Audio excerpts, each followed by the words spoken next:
Assalamualaikum warahmatullahi wabarakatuh, rekan-rekan kami semua. Sebelum kita membahas tentang game teori, kita akan perkenalkan diri kita masing-masing.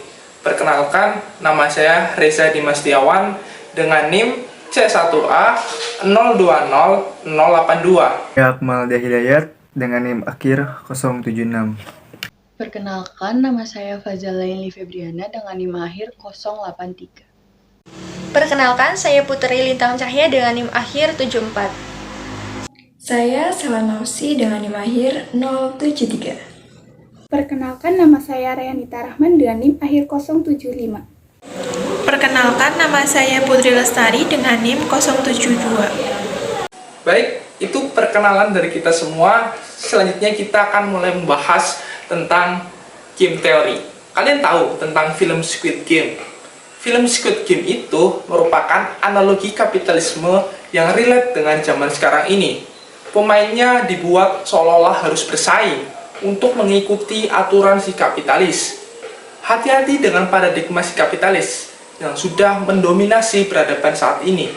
Mereka punya boneka-boneka untuk memonopoli kebijakan sehingga mereka bisa menguasai sumber daya. Dan untuk menjadi menang atau kaya, kita diharuskan untuk bersaing dengan yang lain, harus mengalahkan yang lain. Dan ada isu lagi tentang scarcity yang dibuat oleh si kapitalis. Barang menjadi langka sehingga orang-orang berebut untuk isu keterbatasan ini. Selanjutnya, korban dari si kapitalis adalah kita saling bersaing satu sama lain.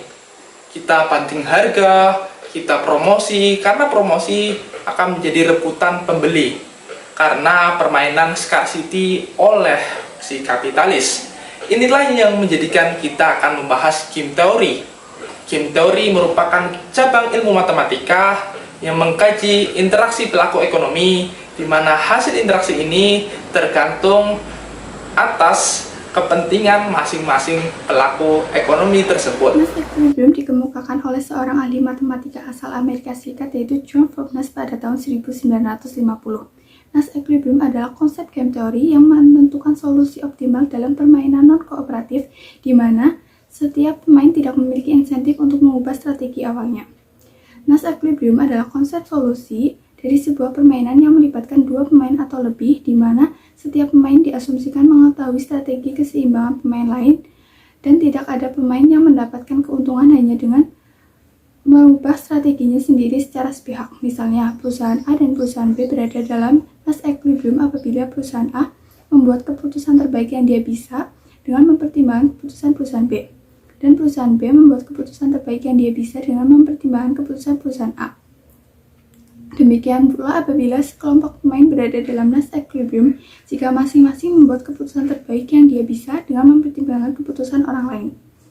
Namun, mass equilibrium tidak selalu berarti hasil terbaik untuk semua pemain terlibat, karena dalam banyak kasus, semua pemain dapat meningkatkan hasil mereka justru jika mereka menyetujui strategi yang berbeda dari mass equilibrium. Misalnya, bisnis yang bersaing membentuk kartel untuk meningkatkan keuntungan mereka. Dalam dunia nyata, para ekonom menggunakan mass equilibrium untuk memprediksi bagaimana perusahaan merespon harga pesaing mereka. Prisoner's dilemma yang disebut juga dilema seorang prisoner atau tersangka. Nah, di sini dimisalkan terdapat dua tersangka yang melakukan sebuah kejahatan. Nah, kedua orang ini akan diinterogasi namun dalam ruangan yang berbeda. Misalnya, orang pertama akan diinterogasi di ruangan A, orang kedua akan diinterogasi di ruangan B. Selanjutnya, setiap jawaban yang mereka berikan akan menentukan seberapa lama mereka akan dihukum. Nah, terdapat 3 kemungkinan di sini. Yang pertama, keduanya saling mengaku. Yang kedua, keduanya tidak mengaku. Dan yang ketiga, satu mengaku dan satu tidak mengaku. Nah, untuk setiap kemungkinan ini memiliki bobot hukuman yang berbeda. Yang pertama, semisal mereka berdua saling mengaku, maka hukuman setiap orangnya yaitu 6 tahun. Apabila keduanya tidak mengaku, maka hukumannya hanya 3 tahun setiap orangnya. Nah, dan yang ketiga, yaitu yang satu tidak mengaku dan satu mengaku. Nah, apabila yang satu tidak mengaku, dia akan mendapatkan hukuman selama 12 tahun. Dan yang mengaku nantinya akan mendapat hukuman selama 2 tahun saja.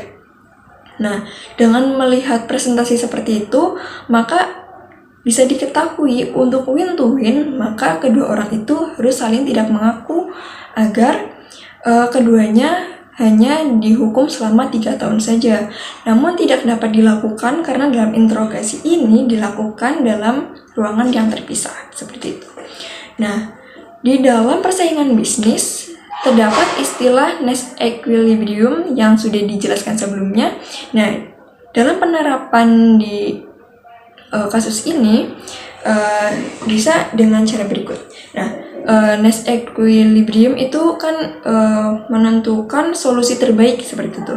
Maka apabila A ini mengaku, maka si B juga harus mengaku agar mendapatkan hukuman hanya 6 tahun. Karena apabila dia tidak mengaku, dia akan mendapatkan hukuman selama 12 tahun.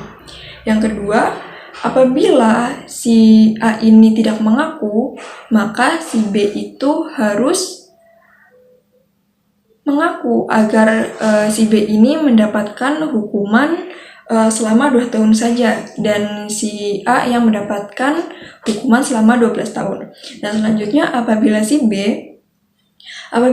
B itu mengaku, maka si A harus mengaku agar mendapatkan hukuman selama 6 tahun. Dan apabila si B tidak mengaku, maka si A harus mengaku agar si A ini bisa dihukum selama 2 tahun saja. Nah, overall kita bisa melihat dalam situasi apapun kita harus melakukan pengakuan seperti itu. Konsep game teori dalam berbagai periode waktu. Yang pertama, periode awal game teori tahun 1910 sampai 1930.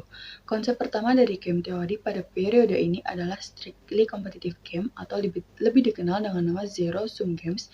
Dalam game ini tidak dimungkinkan adanya kooperasi dalam bentuk apapun. Bila suatu outcome menjadi preferensi bagi seorang player, maka player yang lain mempunyai preferensi yang 180 derajat berbeda.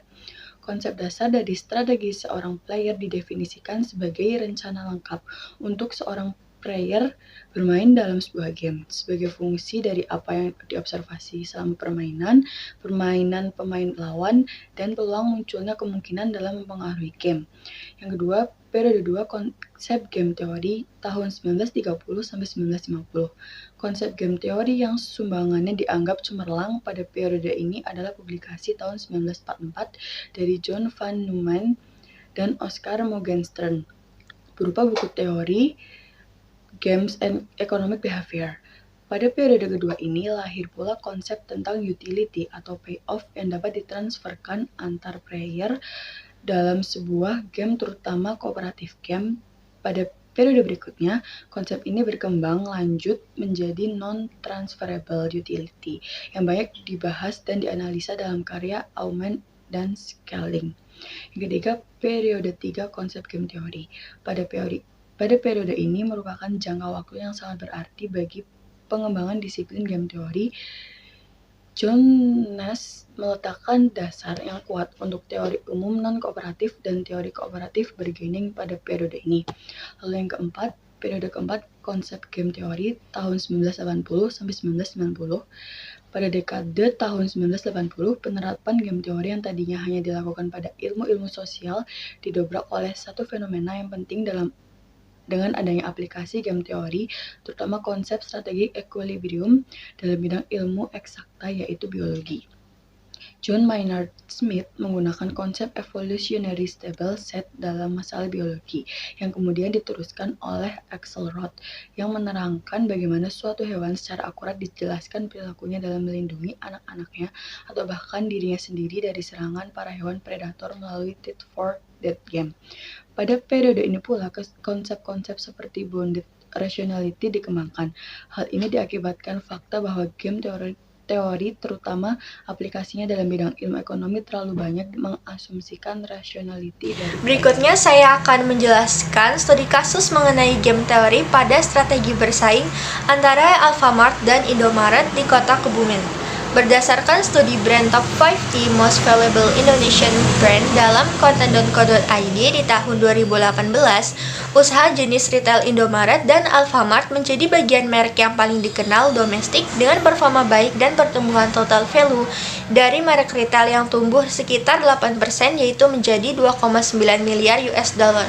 Indomaret dan Alfamart memiliki performa baik karena strategi ekspansi yang dilakukan dengan meningkatkan jejaring gerai mengejar pertumbuhan. Gencarnya ekspansi toko retail modern dan persaingan juga terjadi di Kebumen dilihat dari gerai yang dibukanya. Menurut Sunyoto 2015, kunci memenangkan persaingan adalah memberikan nilai dan kepuasan kepada pelanggan melalui penyampaian jasa yang berkualitas dengan harga yang bersaing. Menurut Kotler 2003, kepuasan pelanggan merupakan ungkapan perasaan seseorang sesudah membandingkan antara produk yang dirasakan dengan yang diharapkan. Apabila kinerja sesuai dengan ekspektasi atau bahkan melebihi harapan mereka, maka pelanggan akan merasa puas. Kepuasan dapat diukur dengan beberapa karakteristik, salah satunya menggunakan bauran pemasaran.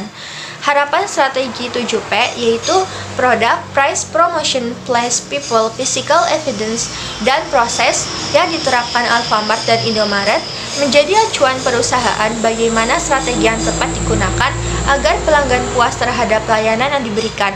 Salah satu caranya menggunakan teori permainan atau game theory. Untuk memperkirakan strategi pemasaran terbaik yang harus dilakukan, maka perusahaan harus memperkirakan langkah pesaingnya dengan metode Importance Performance Analysis untuk memetakan atribut yang perlu diperbaiki untuk meningkatkan kepuasan pelanggan. Berdasarkan hasil analisis data melalui Importance Performance Analysis didapatkan bahwa kuadran 1 dengan tingkat kepentingan tinggi namun kepuasan yang didapatkan pelanggan masih rendah, strategi yang harus ditingkatkan berupa memuat keterjangkauan harga, kesesuaian harga dengan kualitas produk, dan kesesuaian harga dengan manfaat. Berikutnya, kuadran 2 dengan tingkat kepentingan dan kepuasan yang dirasakan tinggi oleh pelanggan merupakan faktor yang harus tetap dipertahankan.